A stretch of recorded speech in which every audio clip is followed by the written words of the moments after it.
Olá pessoal, tudo bem?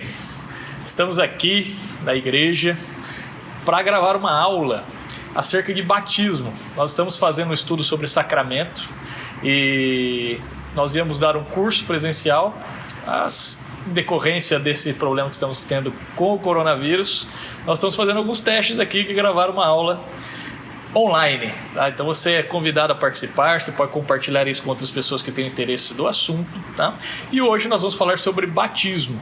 Falar sobre batismo é algo muito interessante, que é algo que nós estamos preocupados acerca da identidade da igreja, das nações. Estamos aqui falando em nome da igreja das nações. E há muitos batismos e muitos entendimentos diversos. E a ideia nossa é que ao longo desse curso, das nossas conversas, dos nossos debates, a gente possa, de alguma forma, unificar ou aliançar as nossas visões, tá? Então esse estudo que eu vou fazer para vocês é um estudo baseado em alguns autores, tá? Alguns autores que eu tive acesso, por exemplo, o Elder Nozimo, tá? Que é uma pessoa que defende o pedobatismo, o batismo de criança, tá? O Jeffrey Johnson, que é alguém que não defende o batismo de criança, tem um livro muito legal também. Mas especialmente essa aula é baseada num professor que eu tive, eu fiz seminário na Metodista, que se chama Helmut Renders, que é um professor muito legal, vocês precisam conhecer ele, tá? E ele que me introduziu na área de sacramento, coisa que eu gostei muito, especialmente na Santa Ceia, eu pude fazer meu TCC em cima disso, tá? Então é um assunto que me intriga, me atrai, e eu tenho lido isso já há algum tempo, e além desses autores que eu coloquei para você, claro que a gente leu na fonte, a gente leu Wesley, a gente leu as Institutas do Calvino, tá? E algumas coisitas mais, especialmente de Lutero, como vocês verão aqui, tá bom? Você deve estar se perguntando, Vini, por que eu devo estudar isso? Por que assistir esse vídeo, tá? Você enquanto pastor, pastora, a nossa preocupação é que a gente tenha um entendimento de todas as visões possíveis. Claro que a gente não vai ter entendimento de todas as visões que existem, né? Mas aquilo que nós podemos aprender com mais autores vai ajudar a gente a abrir a cabeça. A gente tem dificuldade de ouvir o outro, tem dificuldade de entrar em diálogo com outras ideias diferentes das nossas, e aqui eu estou propondo justamente isso. Por isso eu vou colocar um quadro aqui para vocês agora. Este quadro, você vai perceber aí que nós vamos trabalhar com duas linhas, uma linha mais simbolista e uma linha mais sacramentalista, tá bom? Então nós vamos fazer uma abordagem histórica, não cronológica, mas que vai mostrar dessas duas linhas, da linha simbolista até a linha sacramentalista. A gente vai ver isso ao longo da história. Eu convido você a navegar comigo um pouquinho de teologia. Sim, é importante a gente pensar. O Santo Anselmo, ele dizia que nós cremos para entender e entendemos para crer. E ainda o Santo Agostinho dizia que se Deus nos fez seres pensantes, pensar é um jeito de louvar a Deus. Por isso, teologia, né? O estudo de Deus, o estudo dos atos de Deus, né? É uma matéria para a gente mergulhar, para a gente se entregar, para a gente aprender mais, como uma maneira de demonstrar amor por Deus, tá bom? Então faça da tua teologia um ato de amor. Vamos aprender e tentar conhecer cada vez mais sobre o nosso Deus, tá? A própria Bíblia nos ensina a buscarmos mais conhecimento. E na história, tudo que se tornou duradouro é por causa do conhecimento, por causa do pensamento. Pensar a fé nos ajuda a nós evitarmos heresias nas nossas igrejas e a conduzirmos o povo de maneira coerente com a palavra de Deus. E esse é o desafio que eu tenho para você hoje, tá bom? Então vamos começar com uma definição básica de sacramento. O que é sacramento? Sacramento, a ideia básica, um sinal externo, tá? Algo físico, beleza? Visível, e que estabelece e promete bênçãos internas e espirituais. O Agostinho definia da seguinte forma: une-se a palavra a um elemento e acontece o sacramento. Isso é sacramento, tá? Une-se algo espiritual a algo material e Deus opera através daquilo, porque é uma promessa de Deus vinculada a aquele objeto físico, aquela questão física, aquele ritual, né? Isso é sacramento, tá? Eu não vou entrar em mais definições e nem em todos os sacramentos, tá?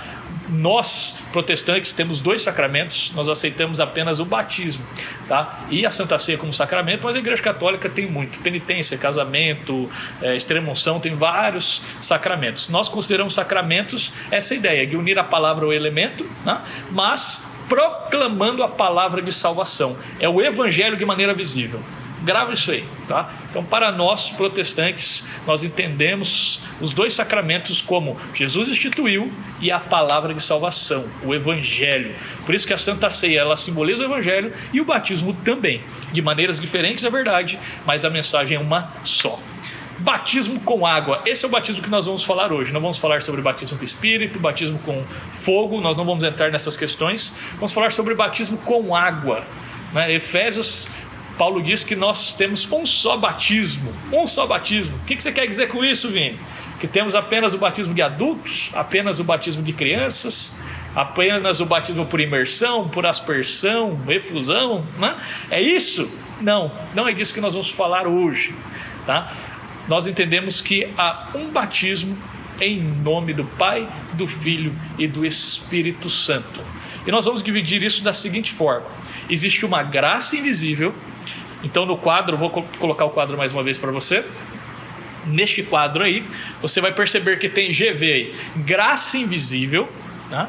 Que é uma ação do Senhor, tá? Uma ação que a gente não pode ver, uma ação interna, tá? E cada linha vai entender de uma maneira diferente, tá?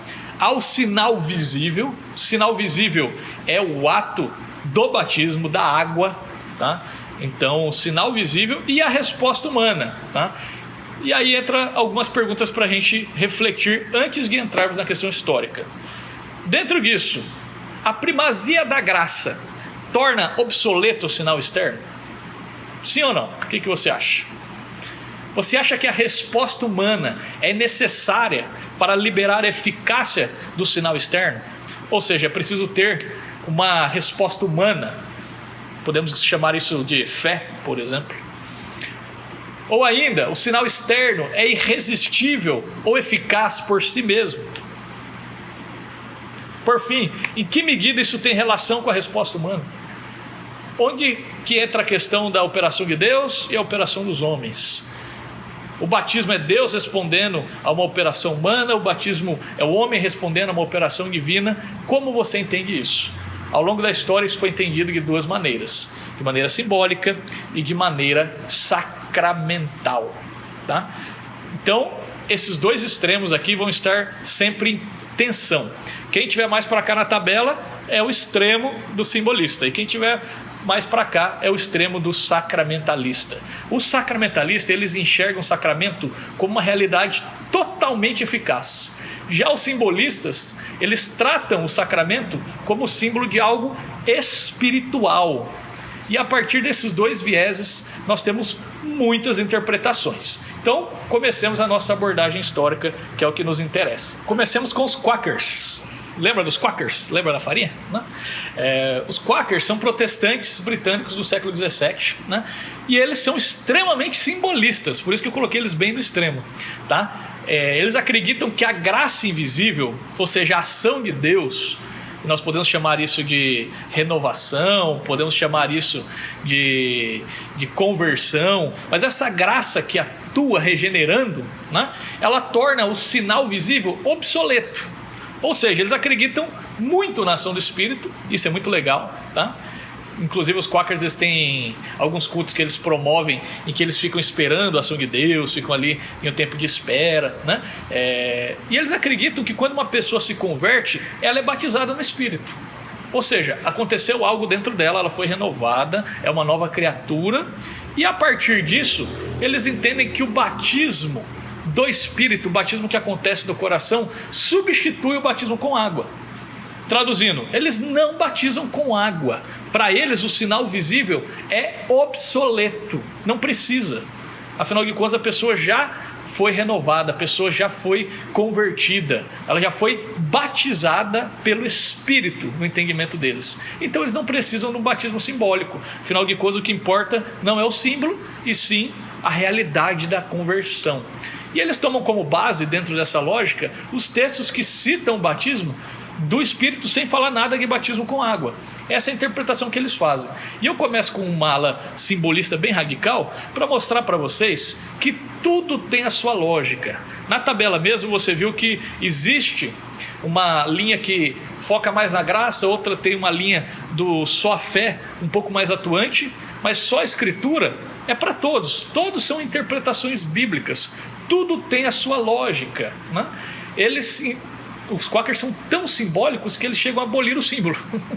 É basicamente isso, tá? Ou seja, tem a sua lógica, tem a sua hermenêutica. Não quer dizer que eu concorde com isso, até porque o Senhor nos ordenou praticarmos o batismo. Não é uma questão de opção, mesmo que a gente não entenda de fato todas as nuances, é uma ordenança. Nós tratamos isso como ordenança. Então precisamos fazer. De qualquer forma, eu começo com essa linha para você compreender um pouquinho das diferenças e divergências que vamos encontrar ao longo do caminho. Eu não vou me posicionar aqui no começo da aula, tá? Claro que não é neutro, claro que eu acabo defendendo um pouco a visão que eu acredito. Não se enganem, vocês vão perceber isso, né? Vão anotando e falar, acho que o Vini é mais dessa linha, né? Mas lá no final eu coloco meu posicionamento para ser honesto com vocês, tá bom? Chegamos agora em Zwinglio e nos anabatistas. Eu vou fazer primeiro, contar um pouquinho de Zwinglio, porque os anabatistas descenderam de Zwinglio, mas os anabatistas são mais simbólicos que Zwinglio. Zwinglio é um pouquinho mais sacramentalista, mas vamos fazer essa inversão para ficar mais claro historicamente, tá bom? Zwinglio, o grande reformador de Zurique, tá? Ele não rompeu com o batismo de criança, é importante você entender isso. Ele continuou aceitando na comunidade aqueles que já eram batizados, ou seja, aqueles que já eram batizados, aqueles que eram católicos, ele aceitava esse batismo, tá? No entanto, ele já tinha uma abordagem um pouco mais simbólica que os demais reformadores, como veremos a seguir. Zwinglio comparava o batismo à circuncisão, a ideia de ingressar na família, né? Às vezes a gente pensa isso, século 21, a gente pensa de maneira muito mais fechada, a gente não consegue entender isso de maneira comunitária, né? Não consegue entender uma criança sendo batizada na maioria das tradições atuais brasileiras, né? Mas a verdade é que isso era muito fácil de entender na Idade Média, no final da Idade Média, né? Era um dever público e comunitário para que as crianças viessem a crer. Esse é o entendimento de Zwinglio, tá? Por isso, em Zwinglio, primeiro é o sinal visível e depois a graça invisível. Você pode realizar o batismo com água, tá? Para que futuramente se manifeste a graça invisível. Em Zwinglio a gente tem essa lógica que a gente vai ter em todos os reformadores. Vou dizer novamente, em todos os reformadores, tá? Todos eles seguiram essa linha. E como bom simbolista que era o Zwinglio, né? Junto com os anabatistas, eles criticavam Lutero. No entendimento deles, Lutero acreditava no batismo como mágica, né? Ele não entendia muito bem a maneira mais sacramentalista de Lutero. Inclusive, eles diziam que Lutero era muito parecido com os católicos, que negavam a importância da fé, da responsabilidade moral do batismo, e não focava na ação humana, tá? Então, eles tinham essa crítica em relação a Lutero, né? Mas o Zwinglio sempre tratou os sacramentos de maneira bem simbólica. Nós vamos dar uma aula mais para frente sobre Santa Ceia, mas a própria Santa Ceia ele tratava de maneira tão simbólica, né, e que nos deixou uma herança muito forte ainda nos dias de hoje, dessa linha de Zwinglio, mas ele tratava de uma maneira tão forte que ele foi um dos responsáveis da Santa Ceia sair do centro do nosso culto. O culto protestante não é pautado na ceia, né? Até os metodistas que costumam, né, deixar a mesa no centro e não a palavra fica do lado, o centro da reunião é a mesa, eles não tomam a ceia todo culto, pelo contrário, a maioria das igrejas praticam a ceia uma vez por mês, fica lá aquela coisa simbólica lá, né, ilógica no meu entendimento, né? Não faz sentido você falar, o centro da nossa reunião é a ceia, aí está uma mesa vazia lá, né? Ninguém participa da Santa Ceia. Continuemos, né? Eu sou de raiz metodista também, estudei na metodista, amo os metodistas, tá? Mas eu não consigo entender algumas coisas, tá? Para mim isso é religiosidade, tá? No batismo em si, para Zwinglio, não há nenhum poder atuando ali. Não vai acontecer nada. É um símbolo e ponto. É símbolo. O verdadeiro batismo é o batismo do coração e não das águas. Por isso, o batismo nas águas pode acontecer antes ou depois, separado da graça invisível, da regeneração, tá? Ele resumiu a problemática de criança não ter fé, ou a criança batizar ou não, de maneira muito simples e de uma maneira um tanto quanto única. Nessa questão do batismo, né? Ele diz assim: Nessa questão do batismo, apenas consigo concluir que todos os doutores têm errado desde o tempo dos apóstolos. Ou seja, está todo mundo errado. Eu que descobri aqui a verdade, né? Então sigam-me, né? Porque eu tenho uma revelação aqui muito especial, uma interpretação única, né? É muito garantido isso, né? A gente tem esse costume hoje em dia, né? Aqui na igreja eu costumo dizer que se uma pessoa tem uma interpretação muito única, é bem possível que essa interpretação esteja errada. Não é possível que Deus guarda, né, mistérios tão fundamentais para a igreja para revelar em um homem só, né? Deus revela ao longo da história com grandes homens. E por isso que nós estamos estudando a história de grandes homens de Deus que discordavam entre si a verdade, né? Mas que Deus trazia à tona a sua verdade, a sua vontade, tá bom? E Zwinglio, né, ele definiu essa questão da criança não ter fé dizendo que não precisa ter fé mesmo, né? É só batizar um símbolo e taca o pau. Essa era a ideia, tá? E eu digo que é meio única porque você vai ver que a linha mais sacramentalista dos outros reformadores é muito diferente da ideia simbólica de Zwinglio. E Zwinglio fez a reforma a partir de uma perspectiva muito forte do anticatolicismo. É importante você compreender isso, tá? Lutero, por exemplo, ele abnegou do catolicismo tudo que contrariava a Bíblia. Então ele pegou o catolicismo e falou, ó, claro que em linhas gerais, tá? Falou, isso aqui não está na Bíblia, eu rejeito isso. Isso aí que vocês estão praticando não está na Bíblia também, então eu também rejeito isso. Isso aqui não fala nada da Bíblia, então a gente pode continuar praticando. Dá mais ou menos essa ideia, tá? Zwinglio não, Zwinglio abnegou tudo que não estava na Bíblia. Ou seja, tira tudo e fica só com o que está na Bíblia. É o processo inverso, tá? O outro a gente pega e se tiver alguma heresia a gente tira as heresias. O Zwinglio ele pega do zero e fala, não, ó, né? Vamos começar do zero, vamos pegar só as coisas que estão na Bíblia, tá? Então é uma reforma mais radical. Por exemplo, a música foi abolida dos cultos em Zwinglio, tá? Por quê? Porque não estava na Bíblia, tá? Então a música ela sai. Ele também adotou uma visão muito mais literal da Bíblia, uma visão muito literal, é uma visão que muitos praticam até hoje, e no meu entendimento, uma visão muito perigosa, tá? Acaba empobrecendo a teologia, tá? A gente deve ter cuidado com a interpretação, interpretar a Bíblia à luz do todo, tá? E não à toa os dissidentes de Zwinglio ficaram conhecidos como os radicais da reforma. E esses radicais, ou os anabatistas, né, que é essa linha ainda mais simbolista que Zwinglio. Vamos falar um pouquinho sobre eles também. Os anabatistas, eles foram uma dissensão de Zwinglio, né, que estava realizando a reforma ali na Suíça, mas eles eram uma ala mais radical que pregava só o batismo de adultos. Diferente de Zwinglio, eles não aceitavam o batismo de católicos e o batismo de crianças. Então era só o batismo de adultos. Para eles, a graça invisível antecede o sinal visível. Preste bastante atenção porque a nossa prática é muito afetada por essa ideia, tá? É a ideia que a pessoa ela precisa ter uma experiência de conversão, né? Então ela foi regenerada, né? Ela foi iluminada pelo Espírito, você pode usar o termo que você quiser aí, né? E aí, a partir daquela experiência salvífica que ela teve, então ela, de maneira pública, ela usa o batismo como um símbolo da sua profissão de fé. Ou seja, o batismo ele se torna um símbolo público de algo que já aconteceu no coração. Então, primeiro graça invisível, primeiro o coração e depois o sinal visível. O sinal visível vem depois. Você fala, Vini, isso é muito lógico, né? Isso é muito lógico, né? No contexto que eles estavam, não era nem pouco lógico, porque eles estrearam isso praticamente, tá? Nenhum dos reformadores seguiu essa linha, nenhum. Tanto que essa prática, tá, ela foi tida como heresia. Eles diziam, batismo sem fé é banho de cachorro, tá? Ou seja, todos nascem filhos de Adão e após o novo nascimento, depois de crer, ser regenerado, ser salvo, faz do batismo um instrumento de profissão pública de fé. Ponto. É um símbolo de algo que aconteceu no coração, tá? E as crianças, Vini? Nesse sentido, a criança, quando é criança mesmo, bebê, né, quando não tem nenhum tipo de possibilidade de exercer uma fé racional, tá?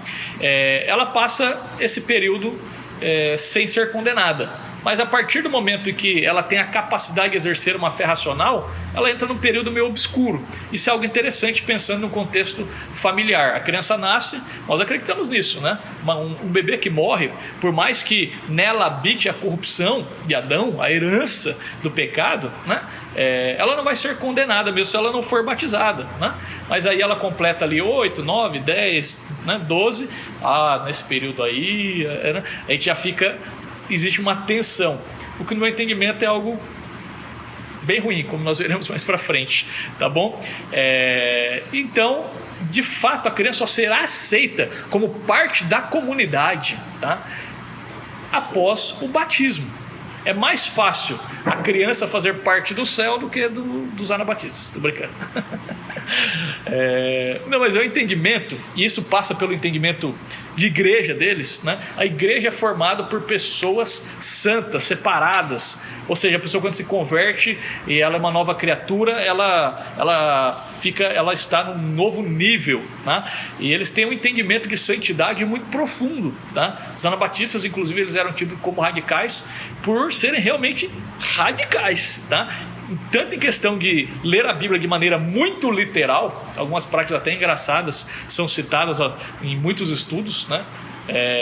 Tanto quanto a questão de santidade, tá? E dispostos inclusive a morrer por aquilo que eles defendem, tá? E eles entendem que o batismo é a inscrição na morte e ressurreição de Cristo. Por isso eles optam pelo batismo de imersão e o batismo de adultos, tá? O batismo é o sacramento do arrependimento e da fé. E já que a criança, segundo eles, não pode se arrepender ou ter fé, só se batiza adultos. Então, mais uma vez, o sinal visível, tá? Ele é apenas uma profissão humana. O sinal visível é uma resposta do homem para Deus. É o homem professando fé. Nesse sentido, não é nem sacramento.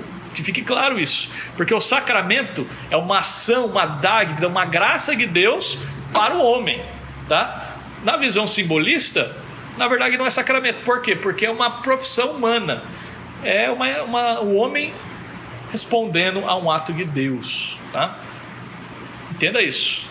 Sacramento é Deus operando graciosamente sobre o homem. Os simbolistas entendem que o batismo ele é apenas uma resposta para Deus. É símbolo de algo que já aconteceu. O batismo é dever humano, tá? Outro entendimento também bem específico deles, tá? Dos seus contemporâneos, era de que o agente que realiza o batismo, ele deve ser considerado. Traduzindo, se você foi batizado por uma pessoa e depois você descobriu que a pessoa era herege, que a pessoa era idólatra, então o teu batismo não valeu, tá? Isso fora uma discussão antiga na Igreja Católica, já tinha sido condenado, etc. Né? Mas é basicamente isso. Uma pessoa que deu um mau testemunho, né? Tinha o seu batismo, ou tinha os seus batizados, né? Anulados. Anulados. Então, se eu batizei alguém e eu desviei, eu caí da fé, e no entendimento que você tiver, então o batismo que eu pratiquei não valeu, tá? Esse era o entendimento deles, inclusive como um movimento anticatólico, né? Se consideravam os católicos idólatras, então todo batismo realizado pela Igreja Católica deveria ser invalidado. Ou seja, tira todo mundo aí que foi batizado pela Igreja Católica, porque esse batismo que tem acontecido aí nos últimos 1500 anos não valeu. Veja quão radical é isso. Tente entender isso, tá? O nosso batismo está correto. Tudo que se foi praticado na história até aqui não valeu. Só eles fizeram isso. Nenhum dos reformadores fizeram isso. Pelo contrário, os reformadores nem foram rebatizados. Os reformadores, Lutero, Calvino, Zwinglio, eles foram batizados crianças na Igreja Católica e aceitavam seus batismos como válidos e continuaram assim até a sua morte. Eles praticavam o que nós chamamos de rebatismo, tá? E eles deixaram uma longa herança e uma grande influência no movimento que nós temos hoje no Brasil, especialmente no pentecostalismo. Para você entender um pouquinho das origens, a maior igreja do país é a Assembleia de Deus, que foi fundada por um batista. É claro que os anabatistas não descreviam o batismo de fogo, igual os pentecostais descrevem, né? Para os anabatistas, o batismo de fogo era o martírio, era morrer, né? Esse era o entendimento deles, né? Os herdeiros atuais da linha anabatista mesmo são os menonitas, tá? Mas a teologia batista bebeu muito nessa fonte. E o nosso pentecostalismo, basicamente, ele tem uma teologia sacramental batista. É por isso que falar sobre batismo de criança parece até heresia para muitas pessoas. Por quê? Porque no Brasil nós temos uma influência muito forte dos batistas. É isso que nós temos no pentecostalismo. É bem possível que você entenda o batismo de maneira simbólica, exatamente igual aos anabatistas, senão exatamente de uma maneira muito próxima. Por quê? Por causa da nossa linhagem, a nossa linhagem cultural e teológica brasileira, tá bom? Claro que hoje eu nem vou entrar na questão do batismo atual dentro do movimento pentecostal, porque é um negócio meio amorfo, né? Tem tudo que é tipo de batismo, tá? Então não dá muito para entender, tá bom? Mas o que nós não temos no movimento pentecostal é o batismo de crianças, tá? E também temos de maneira muito forte, tá? O não aceitamento do batismo católico. Isso praticamente em todas as igrejas, tá? Já os reformadores, os que não eram tão radicais, né? Eles tentavam reformar a igreja em diálogo, tá? Tanto que nenhum dos reformadores foram rebatizados, como eu te disse, tá? Já os radicais romperam completamente, tá? A ponto da prática do rebatismo se tornar heresia, crime. Eles morreram, eles foram perseguidos, tá bom? E no Brasil, de maneira geral, o que nós temos hoje é essa visão, que foi considerada heresia, tá bom? No século XVI, e hoje nós aceitamos como praticamente uma verdade, tá? É bom a gente colocar essas questões, entendermos as nossas raízes, para que a gente possa pensar, entender a opinião do outro, tá bom? Então, só para encerrar esse diálogo, tá? É bom que você entenda que o batismo católico, tá? Ele também é o mesmo batismo cristão. Aí você vai falar, Vini, não, o batismo católico é uma consagração ao santo tal, ao santo do dia, né? Não tem nada disso. Existem as consagrações sim, mas o batismo, se você for participar, tudo acontece numa mesma cerimônia, mas o batismo é em nome do Pai, do Filho e do Espírito Santo. É o batismo cristão bíblico. É o mesmo batismo. Nenhum dos reformadores romperam com isso. Ao longo da história, até as igrejas mais tradicionais, como a presbiteriana, no Brasil, por exemplo, romperam com o batismo católico, sim. A única que aceita ainda é a metodista, se eu não me engano, tá? Não sei como é que anda as outras igrejas, mas a metodista aceitava, pelo menos. Eu tive amigos que brigaram bastante na igreja lá e foram aceitos, tá? Porque queriam ser reconhecido, porque eles acreditavam no poder do batismo da igreja que eles vieram, tá bom? Doutrinas diferentes, mas um só batismo. Um só batismo, tá? O batismo continua sendo em nome do Pai, do Filho e do Espírito Santo. Isso nunca mudou e nunca mudará, tá bom? Só para vocês entenderem, eu trouxe também outras posições que não praticam o batismo de criança. Vou citar aqui, por exemplo, os batistas da Europa Ocidental, tá? Mas eles não batizam crianças, mas eles não são simbolistas. Eles já são uma linha mais sacramental. Tá? Isso é interessante, tá? A posição desses batistas, né, da Europa Ocidental é uma mistura dos anabatistas com Calvino.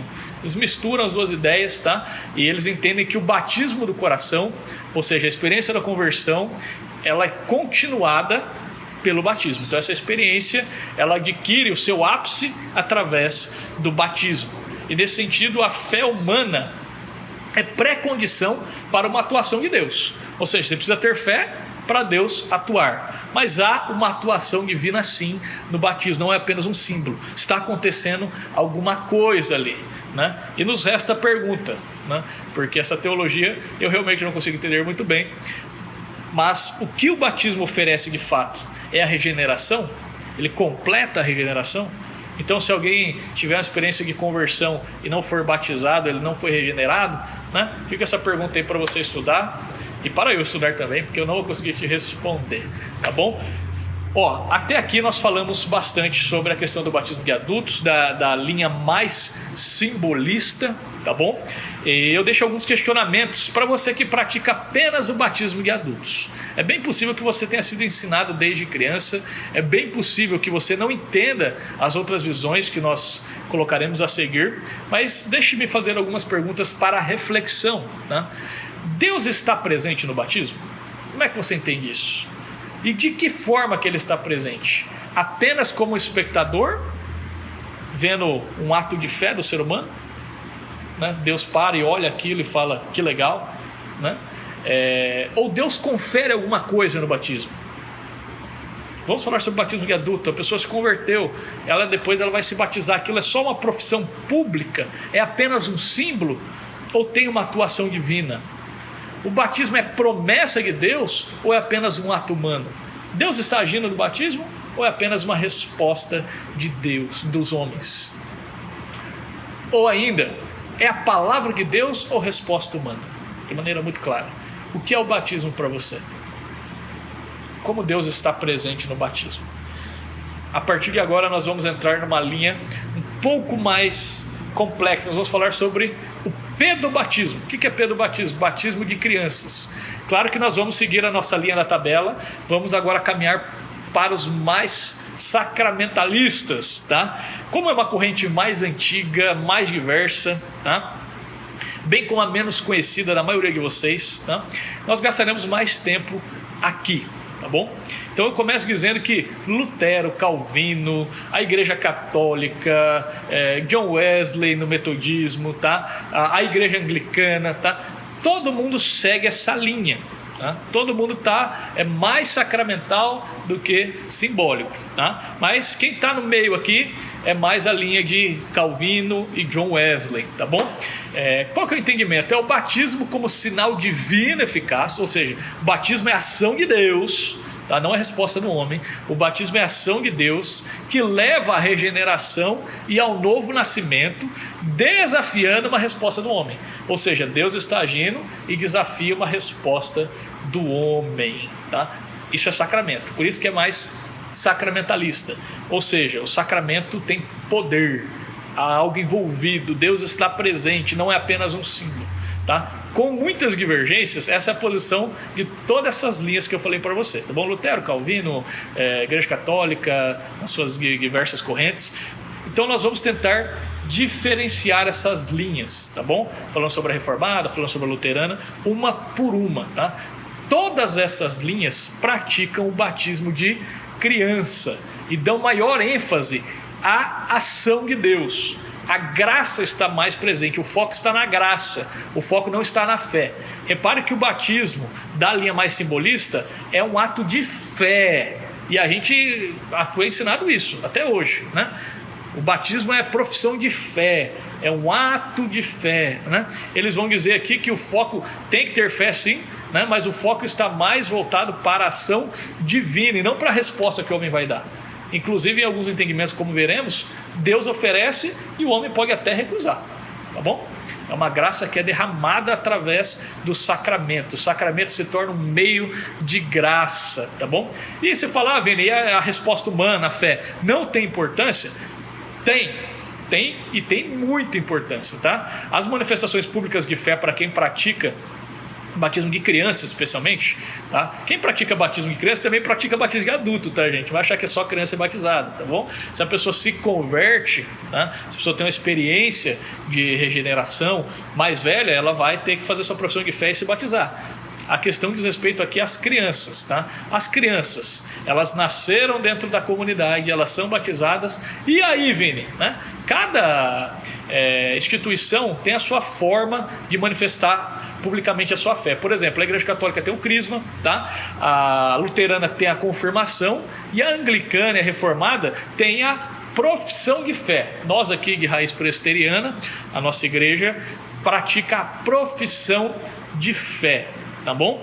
E você pode batizar uma criança quando a criança tiver 12, 13, 15, tiver a sua experiência e a sua razão, né, para poder fazer isso, ela vai lá e faz a sua profissão de fé, separada do ato do batismo, tá? É bom dizer que a prática do pedobatismo é muito antiga. Há quem defenda, inclusive, que era uma prática apostólica. A gente não tem documentos acerca disso, tá? Os documentos mais antigos falando sobre batismo de criança datam do século III, tá? E já era treta, já tinha problema, já tinha divergência, tá? Então Cipriano, por exemplo, colocava que o batismo de criança era um dever, igual Calvino vai colocar. Tertuliano e Hipólito já eram contrários ao batismo, ou seja, é uma questão que já foi debatida desde os pais apostólicos, tá? A questão não é se batizavam bebê. Nós não vamos entrar nisso porque é certo que batizavam. Não sei se os apóstolos batizavam, mas é certo que no século III já existia isso, tá? A questão é por quê? Por que se batizavam as crianças, tá? Por isso eu tentarei diferenciar as concepções do pedobatismo agora e explicar por que essa prática está muito mais alinhada à ala sacramentalista do que à ala simbolista. Mas antes eu vou fazer uma introdução para vocês, introdução um pouco grande, mas é importante que você compreenda isso, tá bom? Sobre o que nós chamamos de teologia do pacto, tá? Por que, Vini? Tá? Porque dentro da nossa cultura há muito preconceito e pouco conhecimento. Então a gente precisa entender um pouquinho os conceitos, a teologia por trás disso, tá? Recentemente eu tive um caso na igreja que eu achei muito engraçado. Uma pessoa me procurou. Nós somos uma igreja cristocêntrica, uma igreja de origem presbiteriana, acreditamos na manifestação dos dons, não somos cessacionistas, né? E uma pessoa, uma ovelha aqui da igreja, né? Sou pastor aqui da igreja, me procurou falando assim: pastor, né? Estou tentando trazer não sei quem para a igreja. Eu falei: amém, irmão, ele não, né? É cristão, não é, não sei o quê. Não, ele está indo numa seita. Eu falei: uma seita? Que seita é essa, né? Ele falou: é uma seita que batiza criança, né? Mal ele sabe que na nossa teologia aqui pode se batizar criança também, né? A gente não tem a prática, não é hábito, né? Não é o modus operandi, né? Mas a gente pode, né? E ele veio e falou até uma heresia, né? Falei: qual que é a seita? A seita é a seita luterana, né? Pra você ver o entendimento de um homem inteligente, tá? Mas que não tem conhecimento algum sobre a questão do sacramento. E eu estou dando esse exemplo porque talvez você pense nisso também. Talvez você até não entenda que a luterana é uma seita, né? Mas talvez você entenda o batismo de criança como uma heresia, um erro, né? Então eu quero convidar você a abrir o seu entendimento, e por isso eu vou fazer essa introdução um pouco maior para que você compreenda a teologia da época, tá? Há muitas dúvidas e muitos pastores pentecostais que não conhecem as visões que eu colocarei aqui, tá? Então se você não é presbiteriano, se você não é luterano, tá? O que eu vou falar vai parecer grego até, tá? Aí você fala: e os metodistas, tá? Por que eu não falei dos metodistas até agora? Por que os metodistas não estão na tabela, né? Se bem que eu vou deixar os metodistas na tabela aí só para citar, tá bom? Gente, para ficar bem claro, eu estudei numa universidade metodista e o que eu posso dizer é que até hoje eu não entendi o batismo metodista. Essa que é a verdade, tá bom? Eles batizam crianças, na teoria eles aceitam o batismo católico, mas eles ficam bem no meio da linha, tá? Antes de Calvino e Lutero, entre os sacramentalistas e os simbolistas, eles estão exatamente no centro, tá bom? Mas vou ser bem sincero, John Wesley tá sendo o homem excepcional que foi, tá? Um grande pastor, um grande pregador. Na minha opinião, tem alguns furos teológicos que não fecham, tá? Já li Wesley, já li livros do Wesley, já li e ouvi muitas coisas falando sobre a teologia de Wesley. Estudei 4 anos num seminário, tá? Metodista, e na própria metodista eles nem defendem muito a teologia à risca de Wesley. Eles saíram uma coisinha ou outra lá, tá? Experiência própria, tá? Eles falam que a gente tem que pensar como Wesley, né? Ou seja, no sentido de ter essa abertura, né? Mas não pensar o mesmo que o Wesley, né? Eu acho que isso é um leve desvio, justamente porque a teologia dele tem algumas... Até porque ele não quis fazer tratados teológicos, né? O ministério de Wesley sempre foi um ministério muito pastoral, tá bom? Você pega as Institutas de Calvino, por exemplo. Se você nunca leu, eu convido você pelo menos a pegar um pouquinho e ler. Se você quiser que eu disponibilize as Institutas, o livro 4... capítulo 16, 17, vai tratar sobre essas questões do batismo, do sacramento. Se você quiser ler, eu envio para você. Se você quiser mais material, só mandar um alô aqui no vídeo mesmo, ou mandar no meu WhatsApp, que eu mando material para vocês, tá bom? Mas, no meu entendimento, realmente a linha sacramentalista de Wesley tem uns furos. Eu nunca consigo entender. Então, se você entende, compartilha com a gente, tá bom? Quem sabe mais pra frente, com mais leitura, tá bom? Eu posso expor melhor. Não estou dizendo que a teologia dele é fraca, tá? Estou dizendo que eu sou fraco ao ponto de não conseguir entendê-lo. Vamos deixar assim, vamos deixar ele aqui fora desse bate-papo nosso hoje, tá bom? E sim, a Metodismo batiza criança, tá? Mas na prática, pelo menos na nossa região aqui, eu não vejo isso acontecer, tá bom? Os pastores nem falam muito disso, não instruem a igreja acerca disso, então é algo que é um pouquinho mais, faz parte mais da teologia do que da pragmática, tá bom? Vamos lá? Voltando à teologia do pacto, então, tá? Os reformadores tinham uma teologia pactual, tá? Hoje nós somos muito impactados, e os nossos irmãos pentecostais, especialmente, pela visão dispensacionalista. Tá? Uma visão que surgiu só em 1875 com o Darby, tá? Que era um advogado. E aí você já sabe que tudo que vem de advogado não é bom. Tô brincando. Calvino era advogado também, viu, gente? Mas a gente é muito impactado por essa visão e a gente quase não dialoga, tá, com a visão dos reformadores, tá? A teologia do pacto, tá, ela entende que é uma continuação da velha aliança, tá? O que acontece não é a substituição de uma velha aliança por uma nova, mas sim uma ressignificação e um melhoramento da aliança antiga, tá? Então, assim, a nova aliança no sangue de Jesus é a plenitude, tá, de uma aliança que se mostrava como sombra desde Abraão. É um pacto só, é um pacto de Deus com a humanidade, né? A gente não fica separando a dispensação do judeu, né, níveis, né, um nível espiritual, um nível terreno, essas promessas para cá, para lá. Não, a teologia do pacto, ela entende uma aliança de Deus, tá? É uma teologia da aliança, uma teologia do pacto, tá? Uma aliança de Deus com os homens, uma aliança que é duradoura, tá? E que ela sim vai se renovando e vai se melhorando e tem seu ápice em Cristo, tá bom? Então essa era a teologia dos reformadores.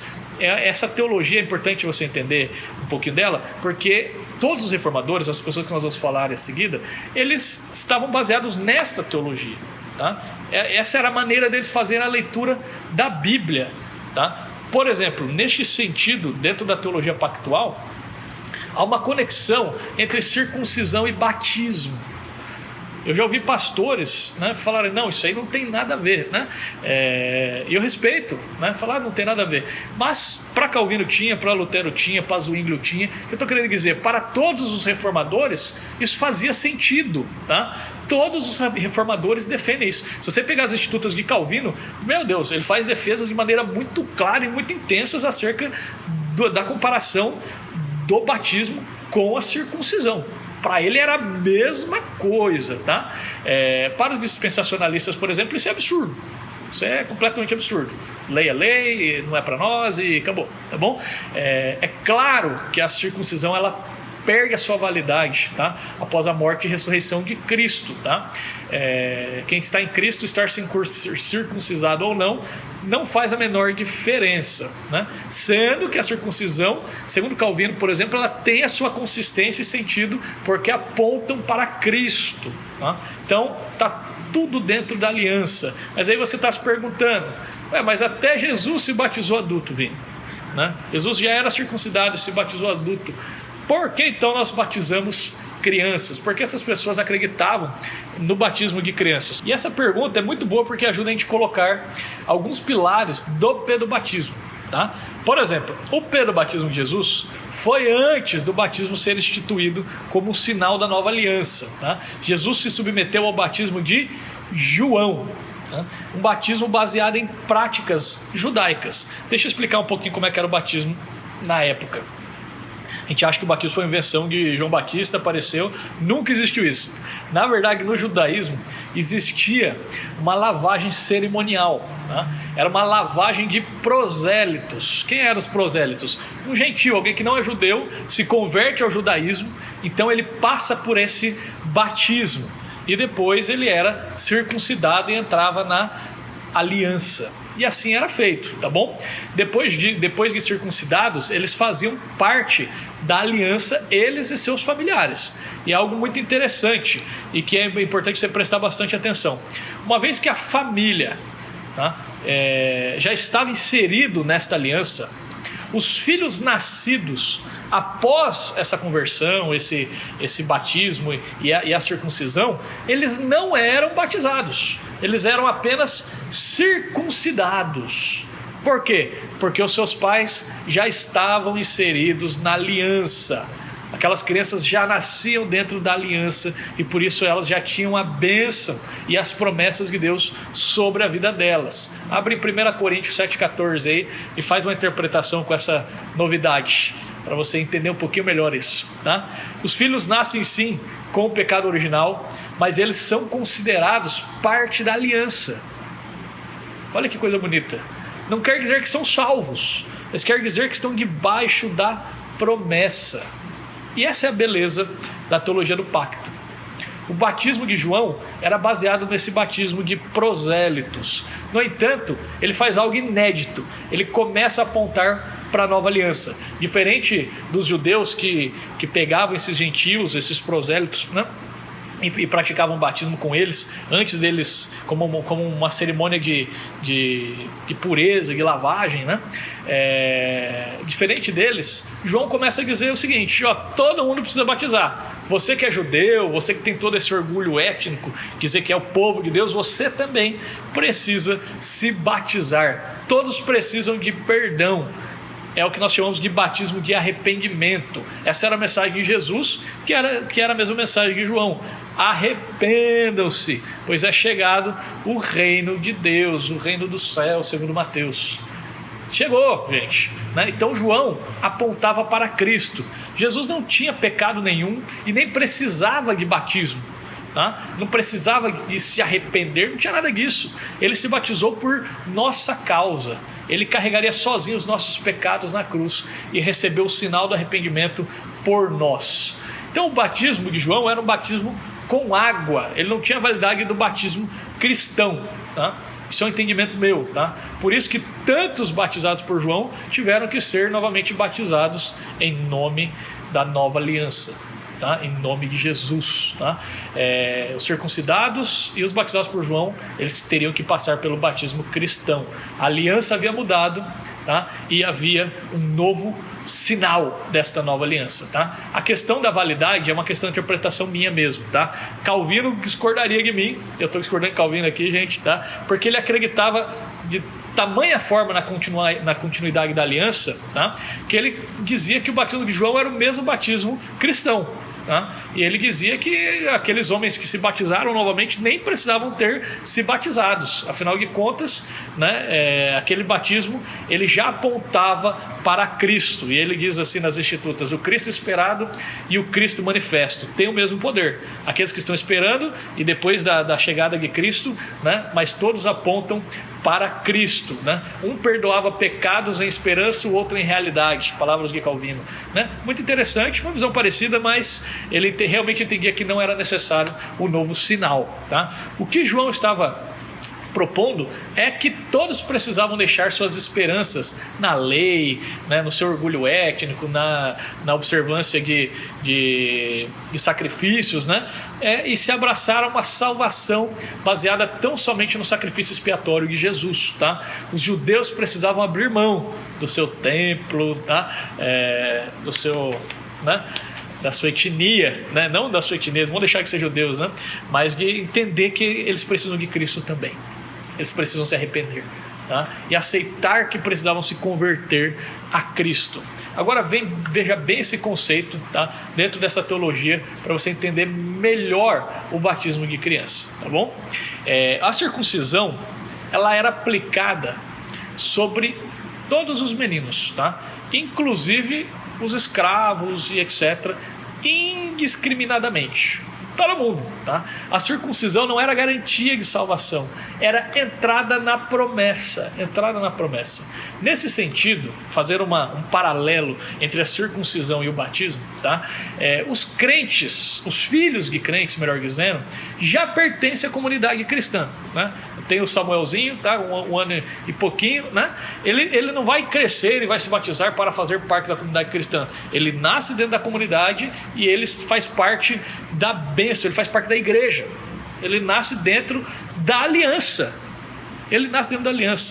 Ou seja, o meu filho, ele goza de certas bênçãos, apesar, né, de não ter tido a experiência ainda, que ele vai ter mais para frente, de conversão, de regeneração, né? Aí você fala, Vini, mas quais bênçãos o batismo pode entregar para uma criança, né? Nós veremos mais para frente a diferença de uma visão e de outra, porque cada um compreende de uma maneira diferente, tá bom? Mas o que eu quero que você entenda? De Abraão até João Batista, o sinal foi aplicado às crianças. O sinal sempre foi aplicado. Ele não era uma garantia, né? Mas ele era a promessa de maneira visível, e aquela criança ela era ensinada desde cedo que fazia parte do povo de Deus. Essa é a beleza. O sinal para as crianças não é para qualquer criança, é para os filhos daqueles que já fazem parte da aliança. Nós fazemos parte da nova aliança e nós geramos filhos dentro dessa aliança. Essa visão comunitária soa muito estranha nos nossos dias, eu sei disso, tá? Por isso que muitos pedobatistas, baseados na circuncisão, eles batizam as suas crianças do mesmo modo que os judeus circuncidavam os seus filhos. Uma pessoa pode ser salva sem ser batizada nas águas, sim. E uma pessoa pode ser batizada nas águas sem ser salva, sim. No meu entendimento, sim. E no meu entendimento, a circuncisão também era assim. Desde o Antigo Testamento, a circuncisão que valia era do coração. Mas a marca da promessa, o selo da divina benevolência, da esperança, da salvação eterna, é assim que Calvino escreve, já estava sobre a criança. É um selo, é uma promessa, é uma aliança, tá? Nós sabemos que o batismo de uma criança só terá valor quando essa criança for regenerada pelo Espírito. E se for regenerada pelo Espírito, é aí que está o valor, tá? Mas nós aplicamos o batismo mesmo assim. Essa é a ideia do pedobatismo, tá? Até com adultos nós fazemos isso. Afinal de contas, quando a gente batiza um adulto, né, a gente não tem certeza, a gente pode avaliar a conversão de alguém, né? Eu mesmo já batizei pessoas que hoje não estão nos caminhos do Senhor, né? Pelo contrário, estão bem distantes. E aí? Né? A culpa é minha? Né? Está salvo? Não está? Né? Responda essa pergunta, você que só batiza adulto, né? Ou seja, também temos as nossas dúvidas. Sim, o batismo de criança deixa dúvidas, o de adulto também. Menos, mas deixa também. Tá bom? A grande problemática que nós veremos a seguir, tá? Diante dessa gigante introdução que eu fiz aqui do pedobatismo e da teologia do pacto, tá? A problemática qual o papel da fé no batismo da criança? A criança não pode crer, Vini, como é que vai batizar, né? Ou ainda, qual que é a real manifestação espiritual do batismo? Isto é, qual a ação de Deus no batismo? O que está acontecendo de espiritual ali? Se você está falando que não é apenas um símbolo, o que está acontecendo, né? Afinal de contas, há o entendimento que o sacramento, sim, é uma ação divina, é uma graça divina, é um meio de graça, tá? Então, se é tudo isso, o que está acontecendo, né? Por isso, vamos ver agora, um por um. Peguemos primeiro, não poderia ser diferente, Lutero, tá bom? Só um minutinho. Para Lutero, o batismo, ele é perdão de pecados, está relacionado à fé, tá? É promessa de salvação. Guarda essa palavra aí, promessa de salvação, tá? No entendimento dele, é a promessa realmente manifesta. Lutero chega a dizer, de uma maneira bem sacramentalista, aqui de passagem, né, que batismo é um ato salvador do próprio Deus. Deus ligou graciosamente a ação salvadora à água. Olha que palavra forte, tá? Em Lutero, o foco não está tanto na resposta do homem. O foco está mais na ação de Deus, na graça de Deus. Por isso, a ênfase maior no só a graça, tá? Eu sou batizado, para Lutero, no entanto, não representa uma ideia mágica, né? Pelo contrário, ele afirma a primazia da graça como fundamento da fé. Reparem bem, não é mágica, é graça fundamentando a fé para a esperança cristã, tá? No entanto, em Lutero, o batismo não tem um efeito automático. Batizou, né? Pronto, né? Não, essa é uma ideia que a gente vai desenvolver mais para frente, especialmente na linha mais extrema dos sacramentalistas, tá? No entanto, ele acredita que o batismo é efetivo através da fé. É preciso ter fé. E Lutero sempre focou muito na fé. Mas para Lutero, há uma relação curiosa. Só para você tentar entender como é próximo, mas é diferente a ideia de um sacramentalista, a ideia de um simbolista, tá? A ideia de Lutero: Deus derramou sobre você, né? E você recebe ou não, segundo a sua fé. Mas Deus derramou, né? Agora cabe você a tomar posse ou não. Vamos usar esse termo, tá? Para a ala mais simbolista é o contrário, né? Deus só vai derramar sobre você se você tiver fé. Ou seja, você crê e Deus age, né? Aqui não, Deus já derramou, e se você crê, você toma posse. Você vê como é diferente, né? Isso é uma maneira simplória da gente entender um pouquinho a diferença do batismo de criança e do batismo de adulto, e de uma ala mais sacramentalista, de uma ala mais simbolista, tá? Para Lutero, o batismo está vinculado a Deus e não à fé. A fé é importante, a fé é fundamental, mas o batismo é ação de Deus. O batismo é verdadeiro mesmo que a pessoa não creia, né? Mas pela fé ela pode se apropriar dessas promessas. E a fé em Lutero é dinâmica e não confessional. O que eu quero dizer com isso? A fé do batizado não é uma questão, chegou, fiz minha declaração de fé agora, pá! Né? Não é esse o entendimento, tá? A fé do batizado vai crescendo até que ela possa crer de maneira madura, né? A fé é dinâmica, né? Eu creio nisso, né? No batismo, a criança recebe fé do próprio Espírito ao ouvir a palavra de Deus. Então, quando é manifesta a palavra de Deus no batismo, tá?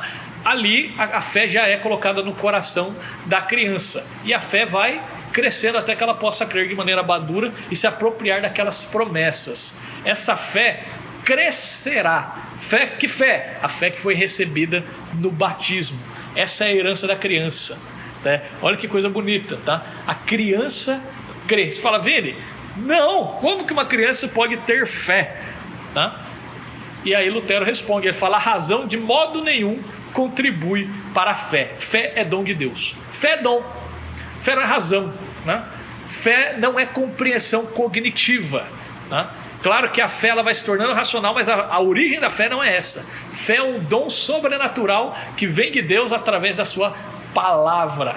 A fé é um dom recebido de Deus. A fé vem pela palavra de Deus. Por isso, crer sem promessa é impossível. Nós precisamos da palavra. E Lutero é isso, puramente isso, tá? Palavra, tá? Promessa, né? É assim que ele entende o sinal visível, a promessa de Deus. As promessas se tornam eficazes mediante a fé. Promessas se tornam eficazes mediante a fé. Quem dá fé é o próprio Espírito de Deus. Está conseguindo entender? A iniciativa vem sempre de Deus, e a resposta humana é uma reação possibilitada pelo próprio Espírito de Deus. Deus está agindo no coração, seja do adulto, seja da criança, mas essa resposta do homem é uma ação divina para uma graça que já foi derramada e estabelecida. É assim que funciona para Lutero. Lutero é promessa e fé. Sacramento para Lutero é a promessa de Deus. Promessa de Deus sendo derramada sobre o batizado, tá? Promessa do batismo. Qual que é a promessa do batismo? Perdão de pecado, libertação do diabo, da morte, salvação eterna. Volto a dizer, a mensagem do sacramento é uma só: a cruz de Cristo, o evangelho, morte e ressurreição do nosso Senhor Jesus, tá? Então essa é a promessa que está sendo derramada sobre um adulto ou uma criança que está sendo batizada, segundo Lutero. Lutero acreditava que simbolizar o sacramento faria do batismo uma obra realizada apenas por homens. Ele diz que isso enfraquecia o poder do batismo. Ele diz que o batismo é uma obra de Deus realizada nos homens. O batismo é a iniciativa graciosa de Deus para os homens, tá? E Lutero entendia que a partir do batismo Deus agia na pessoa para fazer dela uma nova pessoa, tá? Aí você fala, vendo, o que é essa nova pessoa, né? E aqui nós entramos no entendimento de Lutero acerca da igreja, tá? A pessoa sem pecado, ela não existe após o batismo. Foi batizado, agora virou o Adão no Éden, né? Não é isso, né? Foi batizado, né? A herança está ali, tá? O pecado original, tá? Ele está ali, tá? Ou seja, a pessoa sem pecado, ela não existe logo após o batismo, tá? Lutero dizia que o velho Adão precisa ser afogado diariamente. Afoga o Adão de novo, né? Isso é a compreensão de igreja de Lutero, tá? A igreja para Lutero é formada por crentes ao mesmo tempo justificados e pecadores. São pessoas que estão vivendo debaixo de uma justiça imputada de Cristo, mas que ainda pecam. Eu não sei você, mas eu sou assim. Os anabatistas, eles acreditavam, né, que uma vez batizado e renovado, você entrava, né, nessa nova natureza, né, em um grau muito diferente do que Lutero entendia, de você ser pecador, né? Não, você é santo, você é santo, né? Eu sou santo, né? Sou santo porque fui separado para o Senhor, mas eu ainda peco, né? Eu ainda peco, e você também, confesse, né? Essa que é a verdade, tá? Então a compreensão de Lutero está ligada, a de salvação está ligada à compreensão de batismo. Está tudo ligado, né? Ele não entende que se converteu agora virou anjo, é santo, impecabilidade, nada disso, né? Para Lutero, o batismo é um sinal da promessa de uma fé que crescerá, né? A promessa da nova aliança, tá bom? Então Lutero, o batizado, ele entra nessa nova aliança, e a promessa já está sobre ele, a fé está em seu coração e o acompanhará até a salvação. A promessa de Deus permanece para sempre e por isso não é necessário que a pessoa seja rebatizada. Repare nisso. Uma vez batizada, ela não precisa ser nunca mais batizada, tá? A pessoa pode até abandonar o seu batismo, mas isso não invalida a oferta graciosa de Deus. E o eventual arrependimento mais tarde, né, na verdade, para Lutero é uma volta ao batismo. Não precisa batizar de novo, é uma volta ao batismo. A própria confirmação dentro da história luterana é uma reafirmação do batismo. Então quando a pessoa vai lá e faz a sua confirmação, é a confirmação do quê? Confirmação do batismo. O que é confirmação? Não estou entendendo o que você está falando. Profissão de fé. O menino foi criado ali dentro daquela aliança, quando ele tem 12, 13, 16, 42, 70 anos, né? Ele vai lá, ele já foi batizado, ele não vai precisar ser batizado de novo, né?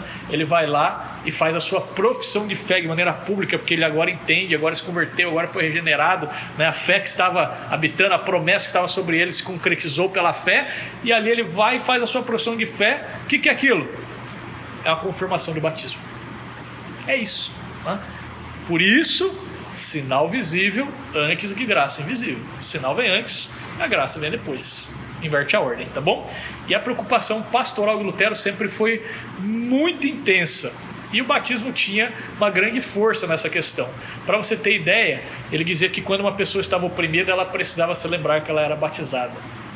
Olha como a tradição do batismo era forte. Hoje o nosso batismo é muito desvalorizado, essa que é a verdade, tá? Tem muita gente que fala, se a gente começar a batizar criança, né, isso vai empobrecer a nossa teologia, a nossa prática pastoral. Veja como Lutero tratava isso. Ele fala assim, uma pessoa está ansiosa por merecer o favor de Deus, ela tem que se lembrar que ela é batizada. Há um texto muito interessante de Lutero em uma crise de fé. Ele teve algumas crises de fé e ele fala assim, afasta-te de mim, Satanás, porque eu sou batizado. Olha que interessante isso. Só para você entender o poder do batismo e como Deus leva a sério as suas promessas. Então, fechamos Lutero aqui. Lutero, nós chegamos em Calvino. Calvino um pouquinho diferente de Lutero, um pouquinho menos sacramentalista, tá? Lutero é um pouquinho mais sacramentalista que Calvino, mas eu deixei Calvino depois porque já é uma teologia um pouquinho posterior e que teve um desdobramento muito maior, tá? Então, para Lutero, o sacramento ele é promessa. Para Calvino, o sacramento ele é marca, selo. Isso é algo que você precisa abrir o seu entendimento, tá? No entendimento de Calvino, o batismo é selo das promessas na consciência, a fim de nos sustentar na fraqueza da fé. Ou ainda, testemunho da graça divina conosco. É um testemunho, é um selo da graça de Deus. Ou seja, o sacramento é um meio de graça, sim. Ele chama de o penhor da promessa, né? Ele crê no batismo com remissão eficaz, como sinal eficaz, né? Igualzinho a Lutero, tá? Ou seja, há uma ação real do Espírito Santo no batismo, seja um adulto ou seja uma criança, o Espírito Santo está agindo ali, né? Mas frase de Calvino, ele diz assim: mas a água não tem poder em si de purificar ou regenerar. O poder não está na água, o poder não está na água. Há uma ação divina, sim, tá? Mas o poder não é o poder da água, é o poder do Espírito. E a teologia de Calvino sempre é um pouco menos sacramentalista que a de Lutero. No entanto, se você lê as Institutas, faça esse exercício, vale muito a pena. Você lê num dia, não as Institutas, né? Capítulo 16 e 17. Ali você vai ter mais ou menos uns 90 artigos, tá? 20 e poucos de um, 30 e poucos de outro, 30 e poucos de outro lá, né? E assim vai, né? Que vão tratar exatamente sobre o sacramento, o batismo e depois Santa Ceia, né? Faça isso, você vai perceber algumas coisas em Calvino muito interessantes. A gente estuda muito Calvino, a gente ouve falar Calvino, mas a gente nunca lê Calvino, e Calvino foi um grande escritor, um grande pedagogo, um grande mestre, tá? Vale a pena ler, tá? Ler, é gostoso de ler, é fácil de entender. No entanto, fácil entender o que ele diz, mas não é fácil de entender completamente a sua teologia. Por quê? Porque ele é muito mais polido, ou por que não dizer político, do que Lutero, tá? Às vezes quando ele coloca uma frase um pouco mais forte, embora a intensidade, no parágrafo de baixo ele já começa, né, a dar uma amenizada, a falar, mas... Né? Então assim, ele fica oscilando ali, né? Mas isso é muito pedagógico, porque ele estende mesmo as suas argumentações, né? Algumas vezes nos deixa com algumas dúvidas, é verdade, mesmo lendo na fonte, né? Mas é muito gostoso de ler e você realmente capta muita coisa legal, tá? Calvino defendeu de maneira bem intensa essa relação da circuncisão com o batismo. Isso faz parte da sua defesa, tá bom? E a ideia dele, Deus fez um pacto conosco, uma aliança, e o batismo é o selo dessa aliança, como a circuncisão foi na velha aliança. Assim, quem é selado é enxertado em Cristo, né? Ou seja, essa aliança, ela coloca a pessoa em Cristo. No entanto, Calvino tinha a compreensão menos sacramentalista que os católicos, por exemplo, tá?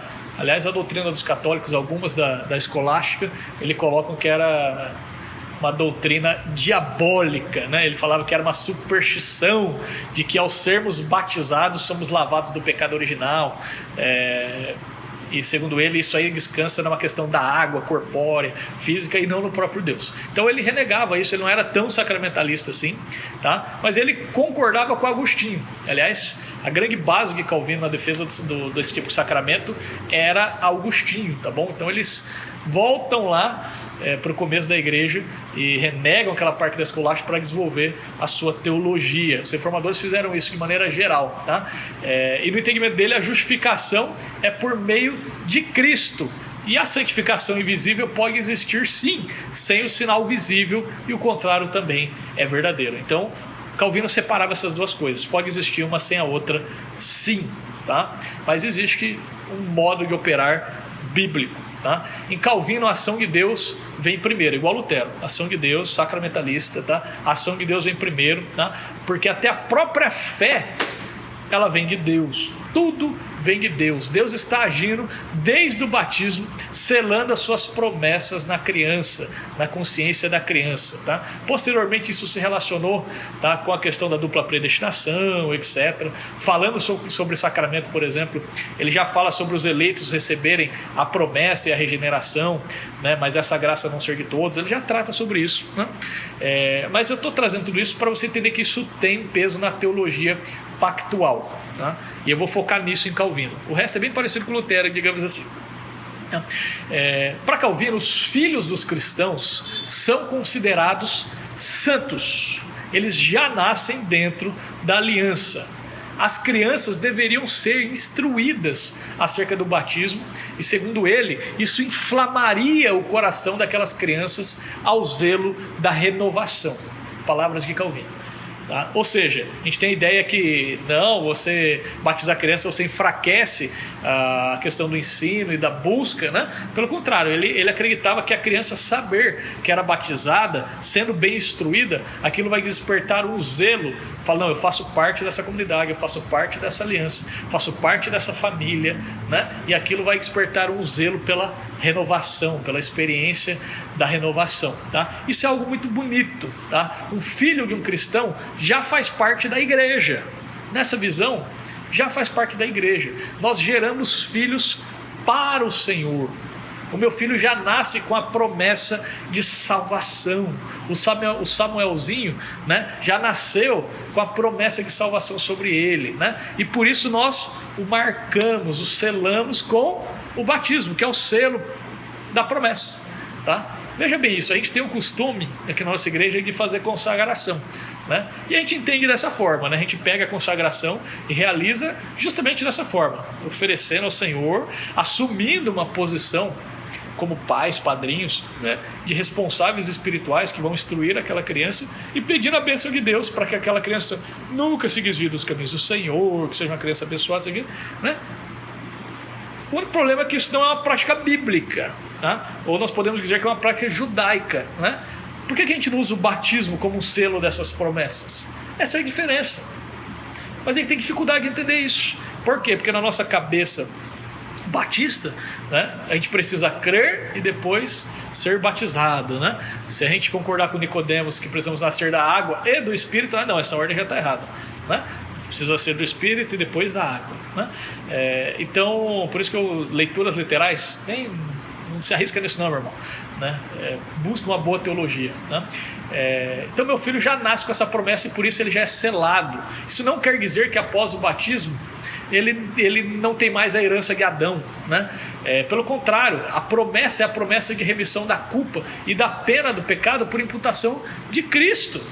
Continua sendo pecador, vai errar, né, etc e tal, né?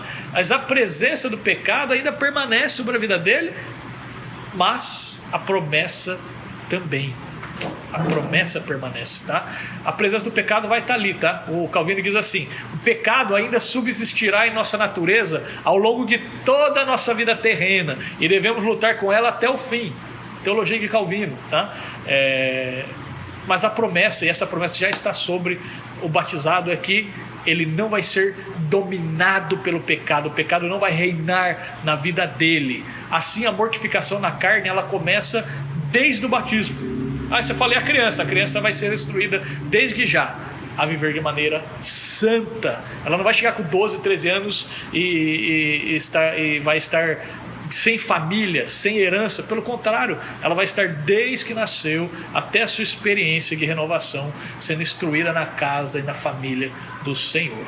Aí você pergunta, Vini, mas o batismo não é um testemunho público da fé? Né? E aí é algo muito interessante em Calvino, e que eu confesso que eu não conhecia lendo sobre Calvino, eu só fui descobrir lendo as Institutas, tá? O batismo, ele é um testemunho público, sim, de fazer parte da igreja e de fazer parte da família, né?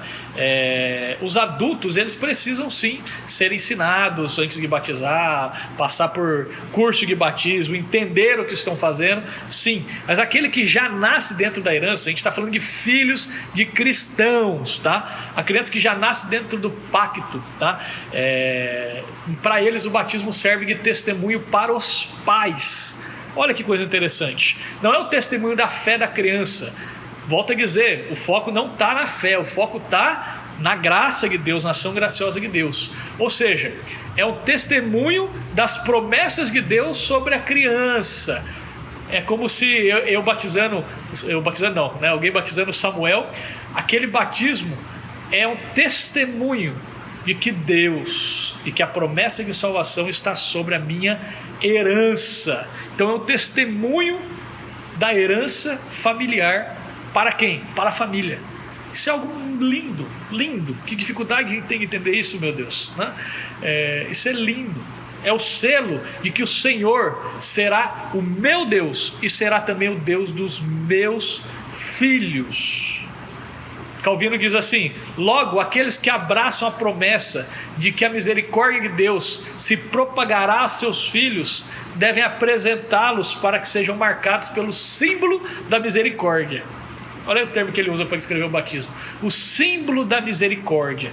E com isso sua fé, ou seja, a fé dos pais, seja consolada e corroborada ao ver com os próprios olhos a aliança do Senhor selada no corpo de seus filhos. Que coisa linda! Que coisa linda!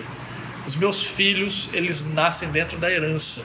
Meus filhos não serão salvos, eles são salvos. São escolhidos de Deus, são escolhidos, né? Pela fé eu já experimento isso. E o que não é, e o que mais é o batismo senão um selo da fé? Pela fé. É isso. Assim a criança, filha de cristãos, já nasce dentro da aliança e é contada como povo de Deus. Ela já faz parte da igreja, está lá no hall da igreja, né? Aí você fala: você está falando da igreja das nações? Sim, mas também estou falando da igreja do Senhor, já foi enxertada em Cristo, tá? Essa posição de Calvino, não só essa acerca do pedobatismo, mas toda a teologia de Calvino, ela foi desenvolvida ao longo do tempo, tá? Então nós vamos ver algumas variantes, isso não está no quadro, tá? Mas eu vou passar por algumas rapidamente para você ver as diferenças que foram acontecendo. Por exemplo, em Westminster, tá? Que a reforma puritana inglesa deu vazão, a confissão tem mais influência sobre o presbiterianismo, né? Que nos influencia até os nossos dias. Os presbiterianos seguem isso, tá? Se você nunca leu, né, leia lá a Confissão de Westminster, leia, vale muito a pena, tá bom? Você vai trazer palavras de Deus para a tua vida, tá? Claro, Westminster, né, uma forte ênfase calvinista, tá? Como é que isso é descrito lá na confissão? O batismo é selo da graça de Deus, igual Calvino, selo, marca, tá? Embora o batismo não salve, tá?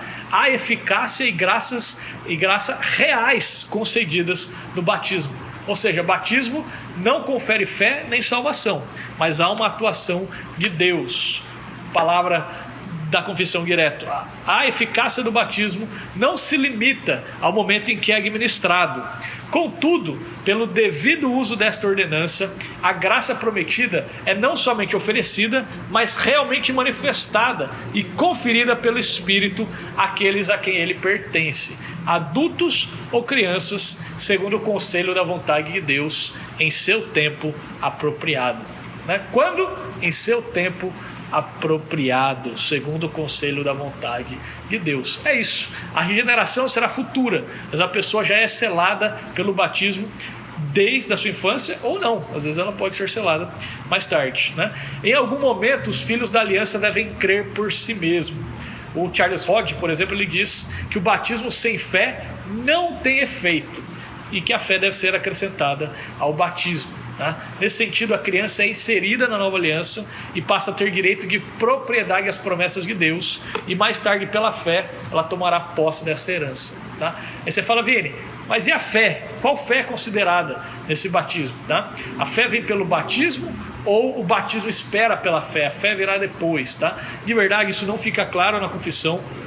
É por isso que há divergências dentro do presbiterianismo entre considerar a criança já como crente ou considerar que as crianças serão crentes, virão a crer, né? Crente no sentido de crer mesmo. Então isso é uma divergência que existe e continua existindo. Tá? A Igreja Reformada da Holanda, tá? Algo muito interessante que acontece aqui, por isso que eu trouxe ela. Tá? Deus comunica fé no batismo, tá? Na hora que você batiza, parecido com Lutero, né?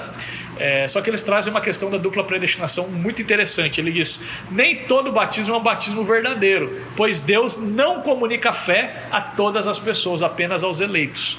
Ou seja, crendo na ideia de eleição, né, e que Deus elegeu alguns para a salvação de maneira graciosa e amorosa, sem sermos merecedores disso, né? Aqueles que são escolhidos, ao serem batizados, receberão fé.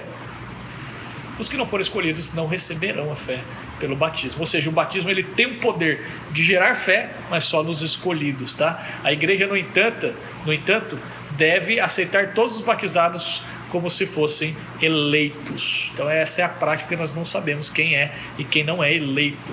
Essa doutrina é conhecida como regeneração presumível. Uma doutrina muito curiosa e muito interessante, tá? Fechando, assim o batismo é eficaz para a salvação, mas apenas os eleitos. Beleza?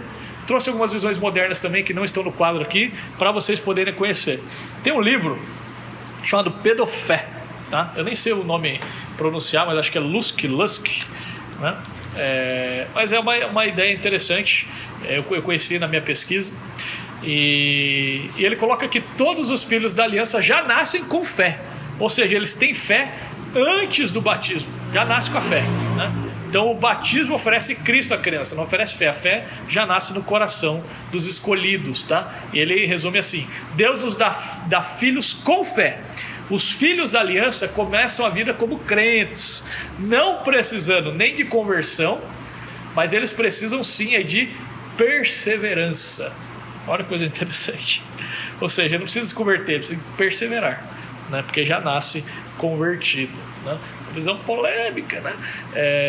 E também tem a visão federal, que ex opere operato, ou seja, é a linha mais sacramentalista, né? E existe isso dentro do protestantismo, que acredita na regeneração batismal, ou seja, colocou na pia batismal, jogou a aguinha, né? Derrubou sem querer, está batizado, né?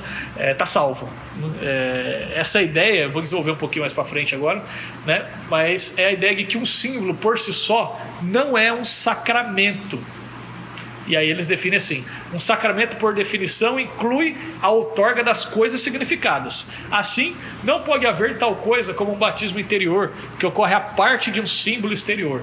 Assim como não pode haver nenhum batismo exterior ou ritual que seja apenas um símbolo, sem qualquer obra do Espírito que acompanhe. Ou seja, não pode haver o sinal sem a coisa significada ao mesmo tempo operando naquele sentido. É junto e vai acontecer daquele jeito. Tá bom? Então a água representa a salvação. Uma vez passado pela água, a pessoa foi salva, né? É a operação em loco de todas as promessas, tá bom?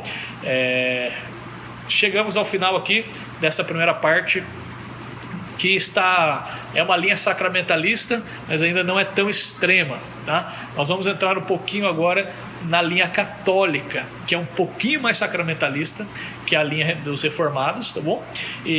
Mas antes eu vou falar um pouquinho dos pais da igreja até o catolicismo vigente, para você ter aí alguma base histórica, tá bom? Muitos pais da igreja ensinaram que o batismo lavava os pecados, né? E aí já começou a treta, né? Quais pecados, Vini, né? Os de antes do batismo, os depois do batismo, né? E houve um consenso entre eles que pelo menos os pecados passados eram perdoados, tá? Na Idade Média, para você ter ideia, que a gente só queria batizar quando estivesse próximo da morte ali, né? Para morrer, para garantir uma passagem limpa e pular o purgatório, né? Porque os pecados antigos todos eram perdoados pelo batismo, né? Calvino, né? Praticamente quase 1500 anos depois, né, dos pais da igreja, pelo menos 1000 anos depois, né, afirmava que o batismo projetava perdão para o futuro também, tá? Não era só os pecados passados da criança, pecado original, não era isso não, pecado de toda a vida, promessa sobre toda a vida, tá? Mas aí você pergunta: Vini, mas se as crianças não tinham culpa do pecado pessoal, por que batizar, né? Orígenes afirmou que mesmo que as crianças não tivessem pecado pessoal, sendo elas inocentes, elas compartilhavam do pecado original de Adão, tá?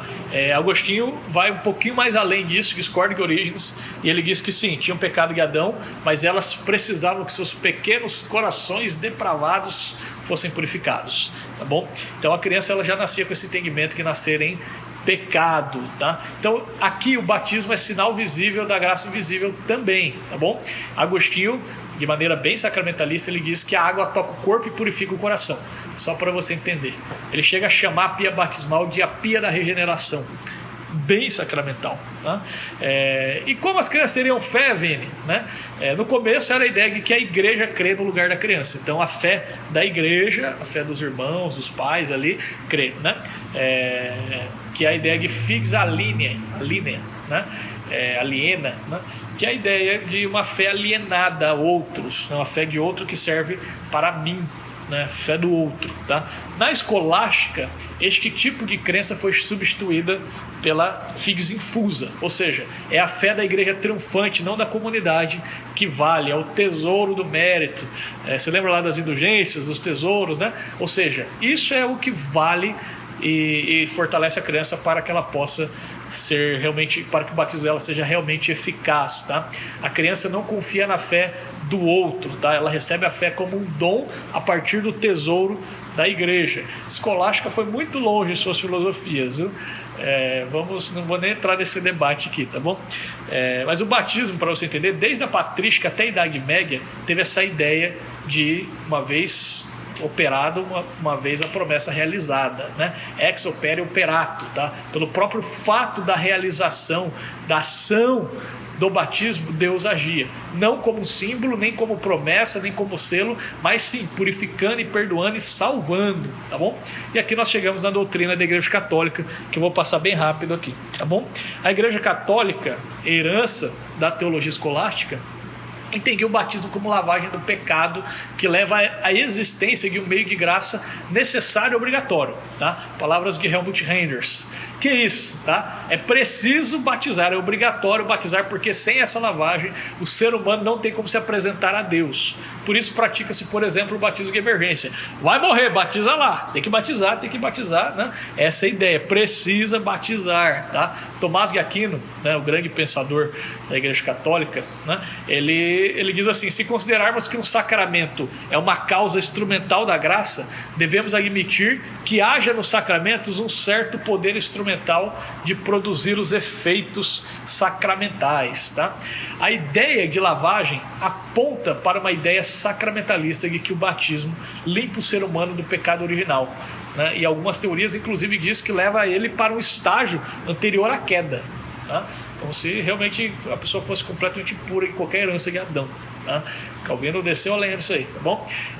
A Igreja Católica, no Concílio de Trento, tá, diz que o batismo em nome do Deus Trino, Pai, Filho e Espírito Santo, mesmo sendo administrado por hereges, deve ser considerado como batismo verdadeiro. Fez isso pensando dentro do seu casulo, dentro da sua igreja, dos planos que tinha dentro da igreja, mas eles não aceitam o batismo protestante de jeito nenhum, tá bom? Como a grande parte da igreja brasileira não aceita o batismo da Igreja Católica, tá bom? Igreja Ortodoxa, aqui o negócio é ainda mais sacramentalista, tá? A Igreja Ortodoxa é fruto do grande cisma, tá? Em 1054, da Igreja Medieval de Roma e Constantinopla, Império Bizantino, Império Romano, né? Eles não entendem, não aceitam a autoridade papal, melhor dizendo, não aceitam os dogmas católicos romanos, Imaculada Conceição, infalibilidade do Papa. Eles romperam com isso, tá? E eles são a segunda maior religião, tá? É claro que aqui a gente tem pouco no Brasil, não tem muito, né? Mas na Europa Oriental eles são muito fortes, tá? E no entendimento deles, batismo como sinal eficaz leva de forma, repare bem, imediata e irresistível à regeneração e ao novo nascimento. Aqui o batismo é de fato sacramental, é eficaz pela sua administração, é entrada no reino de Deus, né? Sacramento é graça irresistível, meu irmão. Está acima de qualquer resposta humana, batizou, jogou na água, salvou, tá? Extremamente sacramentalista. E aqui eu apresento para vocês todos eles de novo. Dá uma olhada no quadro aqui para você lembrar. Veja bem, começando desde os Quakers até os católicos ortodoxos, nós temos aí uma linha simbolista e uma linha sacramentalista. O que eu recomendo para você? Ore a Deus, tá?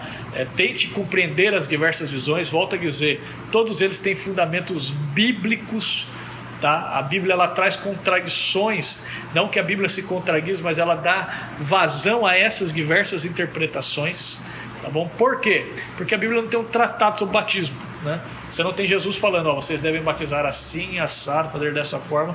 Pelo contrário, né? A gente nem vê Jesus batizando ninguém, né? Então a gente desenvolveu diversas teologias ao longo da história e a gente precisa assim compreender as diversas visões para poder praticar o sacramento de uma maneira que glorifica a Deus, mas de uma maneira consciente, né? A gente precisa entender e dialogar, tá? Por isso eu trouxe toda essa confusão, esse mundaréu de informações, para que você possa desenvolver a sua visão. E eu termino perguntando para você: você sabe como a sua igreja trabalha o batismo? Você sabe? O batismo é valorizado, é falado sobre isso, é pregado sobre isso, né? Vou mais longe, nós devemos aceitar o batismo das outras igrejas, né? Você que é batista, você aceita o batismo da presbiteriana, né? E se for de criança, né? Com quais critérios devemos aceitar esses batismos? Pensando aqui na nossa igreja, na Igreja das Nações, com quais critérios nós aceitamos o batismo das outras igrejas, né? E o batismo da Igreja Católica, nós aceitaríamos, né? O rebatismo, ele faz sentido? Ou melhor dizendo, o que Deus fez precisa ser repetido ou pode ser anulado? Devemos batizar crianças, sim ou não? Precisamos ter fé para ser batizados? A criança pode ter fé? Qual fé? Da comunidade, da igreja triunfante? A criança já nasce crendo? A criança recebe a fé no batismo, né? Ou no final das contas o batismo não é um meio de graça, na verdade é apenas um símbolo? Deixo todas essas perguntas porque são perguntas a serem respondidas com muita reflexão, tá? E nós só poderemos encontrar um caminho diante de uma leitura bíblica mais ampla, de uma hermenêutica bem feita da história da salvação. Precisa abrir a cabeça. Batismo e salvação estão alinhados, sim, tá? E dependendo da forma que a gente vê o agir de Deus ao longo da história, especialmente sua ação salvífica, é que vamos conseguir responder a essas questões. E eu quero convidar você a fazer esse exercício e refletir sobre essas questões. E aí eu abro um pouquinho do que eu penso, tá? Acho que já ficou um pouquinho claro, né? Mas não, eu não concordo completamente nem com nenhum desses, tá? Que eu coloquei hoje aqui. Com nenhuma dessas tradições eu abraço a tradição puramente, falo, não, isso está certo. Não, mas sim, eu prefiro, tá? E acredito no batismo como sacramento. Batismo como ação de Deus, não como resposta humana. Batismo como uma ação poderosa de Deus, espiritual de Deus. Não creio que o batismo salva por si, mas ele sim, o batismo de criança insere a criança na nova aliança, e por isso eu acredito no batismo de criança. Eu creio na ação salvadora que Deus promove e sustenta a fé dos seus escolhidos. Sim, eu acredito na eleição amorosa de Deus, e eu creio que essa eleição se estende a mim e a minha descendência, tá? Isso é o que eu creio. A pergunta é, o que você crê? E como a nossa igreja crê? Fica aí essa reflexão. Um grande abraço. Eu estou disponível para qualquer pergunta. Tem o texto, se você quiser ler mais, se aprofundar mais no assunto. Tem um vasto material, mas eu quero te desafiar à reflexão. Então, estou disponível para participar dessa caminhada com você. Que Deus te abençoe e que Ele use todo esse estudo para a glória dEle. Um abraço.